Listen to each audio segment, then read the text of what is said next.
ಜೈ ಶ್ರೀಮಾತಾ. ನಮಸ್ತೆ ಸ್ನೇಹಿತರೆ, ನಾನು ನಿಮ್ಮ ಪ್ರವೀಣ್ ರಾವ್. ಎಲ್ಲರಿಗೂ ಇನ್ಸ್ಪೈರಿಂಗ್ ಕಥನ ಯೂಟ್ಯೂಬ್ ಚಾನಲ್ಗೆ ಸ್ವಾಗತ ಸುಸ್ವಾಗತ. ಇವತ್ತು ಡಿಸೆಂಬರ್ 2 ಗುಲಾಮಗಿರಿ ನಿರ್ಮೂಲನೆಗಾಗಿ ಅಂತಾರಾಷ್ಟ್ರೀಯ ದಿನ. ಈ ದಿನದ ಸತ್ಯಗಳು, ಮಹತ್ವ ಮತ್ತು ಉಲ್ಲೇಖಗಳು, ಇದರ ಬಗ್ಗೆ ತಿಳಿಯೋಣ. ನೀವಿನ್ನು ನನ್ನ ಚಾನಲ್ಗೆ ಸಬ್ಸ್ಕ್ರೈಬ್ ಆಗಿಲ್ಲ ಅಂದರೆ ದಯವಿಟ್ಟು ಸಬ್ಸ್ಕ್ರೈಬ್ ಆಗಿ ಹಾಗೂ ನನ್ನ ಮುಂದಿನ ಎಲ್ಲ ವಿಡಿಯೋಗಳ ನೋಟಿಫಿಕೇಷನ್ಗಾಗಿ ಬೆಲ್ ಐಕಾನ್ ಒತ್ತಿ. ಗುಲಾಮಗಿರಿ ಬಗ್ಗೆ ಜಾಗೃತಿ ಮೂಡಿಸಲು ಮತ್ತು ಎಲ್ಲ ರೀತಿಯ ಗುಲಾಮಗಿರಿಯನ್ನು ಕೊನೆಗೊಳಿಸಲು 1986ರಿಂದ ಪ್ರಪಂಚದಾದ್ಯಂತ ಗುಲಾಮಗಿರಿಯನ್ನು ನಿರ್ಮೂಲನೆ ಮಾಡುವ ಅಂತಾರಾಷ್ಟ್ರೀಯ ದಿನವನ್ನು ಪ್ರತಿ ವರ್ಷ ಡಿಸೆಂಬರ್ 2ರಂದು ಆಚರಿಸಲಾಗುತ್ತದೆ. ದಿನದ ಬಗ್ಗೆ ನೀವು ತಿಳಿದುಕೊಳ್ಳಲೇಬೇಕಾದದ್ದು ಇಲ್ಲಿದೆ.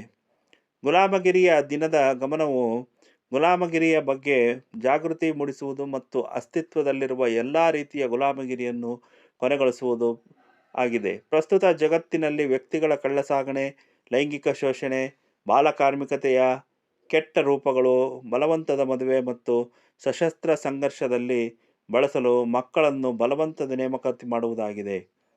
ಇಲ್ಲಿಯವರೆಗೆ ಜಗತ್ತು ಭಾರೀ ಪ್ರಗತಿಯನ್ನು ಸಾಧಿಸಿದೆ. ಇನ್ನೂ ಹೆಚ್ಚಿನ ಸಂಖ್ಯೆಯ ಜನರು ಗುಲಾಮಗಿರಿಗೆ ಬಲಿಯಾಗುತ್ತಿದ್ದಾರೆ.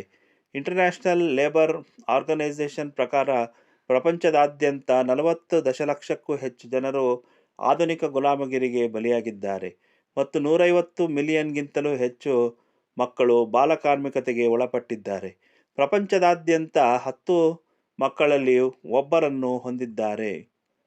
ಗುಲಾಮನು ತಾನು ಇನ್ನು ಮುಂದೆ ಗುಲಾಮನಾಗುವುದಿಲ್ಲ ಎಂದು ನಿರ್ಧರಿಸಿದ ಕ್ಷಣ ಅವನ ಬಂಧಗಳು ಬೀಳುತ್ತವೆ. ಸ್ವಾತಂತ್ರ್ಯ ಮತ್ತು ಗುಲಾಮಗಿರಿಯು ಮಾನಸಿಕ ಸ್ಥಿತಿಗಳು ಎಂದು ಮಹಾತ್ಮ ಗಾಂಧಿ ಹೇಳಿದ್ದಾರೆ. UN ಪ್ರಕಾರ ಮಹಿಳೆಯರು ಮತ್ತು ಹುಡುಗಿಯರು ಬಲವಂತದ ಮದುವೆಯಿಂದ, ದುಡಿಮೆಯಿಂದ, ಅಸಮಾನತೆಯಿಂದ ಪ್ರಭಾವಿತರಾಗಿದ್ದಾರೆ. ವಾಣಿಜ್ಯ ಲೈಂಗಿಕ ಉದ್ಯಮದಲ್ಲಿ 99ರಷ್ಟು ಬಲಿಪಶುಗಳು ಮತ್ತು ಇತರ ಕ್ಷೇತ್ರಗಳಲ್ಲಿ 58ರಷ್ಟು ಇದ್ದಾರೆ.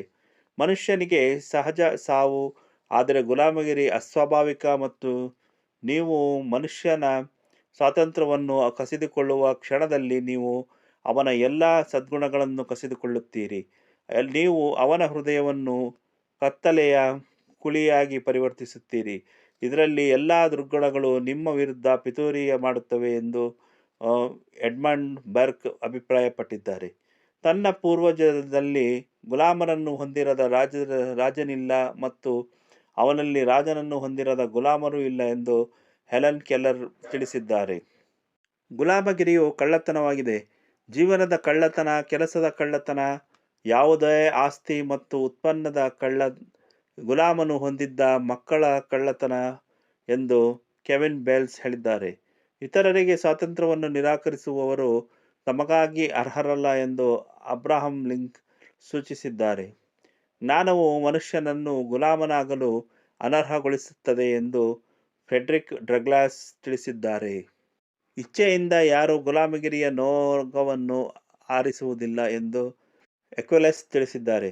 ಈ ದಿನದ ಮಕ್ಕಳ ಮುಖ್ಯ ಉದ್ದೇಶವೆಂದರೆ ಗುಲಾಮಗಿರಿಯ ಸಮಕಾಲೀನ ಸ್ವರೂಪಗಳಾದ ವ್ಯಕ್ತಿಗಳ ಕಳ್ಳಸಾಗಣೆ, ಲೈಂಗಿಕ ಶೋಷಣೆ, ಬಾಲಕಾರ್ಮಿಕ ಕೆಟ್ಟ ರೂಪಗಳು, ಬಲವಂತದ ಮದುವೆ ಮತ್ತು ಸಶಕ್ತ ಸಂಘರ್ಷದಲ್ಲಿ ಬಳಸಲು ಮಕ್ಕಳನ್ನು ಬಲವಂತದ ನೇಮಕಾತಿ ಮಾಡುತ್ತಿದ್ದಾರೆ.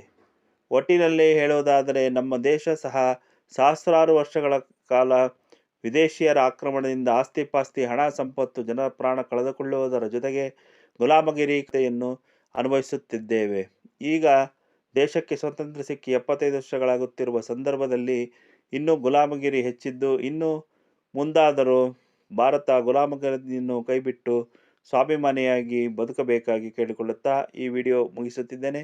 ಇಷ್ಟವಾದರೆ ಲೈಕ್, ಕಮೆಂಟ್ ಹಾಗೂ ಶೇರ್ ಮಾಡಿ. ಧನ್ಯವಾದಗಳು.